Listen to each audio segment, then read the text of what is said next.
প্রিয় দর্শক, আসসালামু আলাইকুম রহমতুল্লাহ। আপনারা দেখতে পাচ্ছেন আমাদের ক্যামেরার সামনে একজন প্রতিবন্ধী মানুষ, যিনি আজকে দীর্ঘ অনেক বছর ধরেই আমরা দেখতেছি যে ভিক্ষাবৃত্তি করতেছে।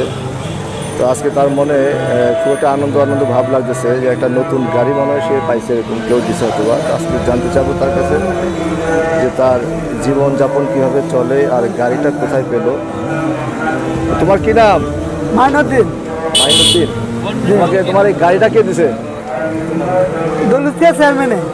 দৌলত খান চেয়ারম্যান সব গাড়িটা দিছে? আচ্ছা, তোমার সংসারে কে কে আছে? তোমার বউ আর ফুলাইন আর মা বাবা? মা আছে, বাপ নেই। বাপ নাই?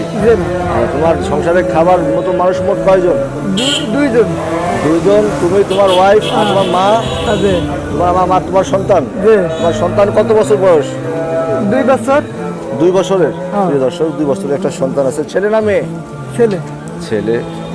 তো আসলে আমরা ওকে দেওয়ার উদ্দেশ্য হলো যে দুটা জিনিসই। একটা হচ্ছে যদি কেউ সাহায্য করার জন্য ওকে চান, তাহলে যারা ওকে চিনেন 10 জনের সাহায্য সহযোগিতা নিয়েও চলে, ওর সংসারটা চলে।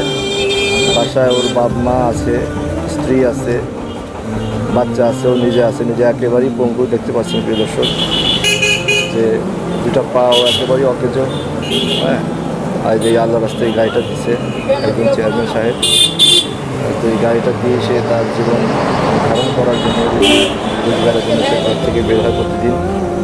হ্যাঁ, আর এরকম আপনারা যদি কেউ তাকে দান সদকা বা সাহায্য করতে চান, সেক্ষেত্রে যারা চিনেন অবশ্যই তাকে দিবেন।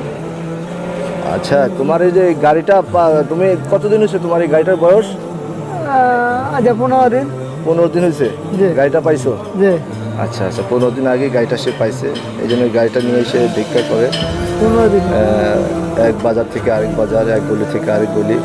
তোমার দৈনিক আয় কত টাকা হয়? 200 টাকা। 200 টাকা? প্রিয় দর্শক, 200 টাকা আয় হয়, মাসে 6000 টাকা।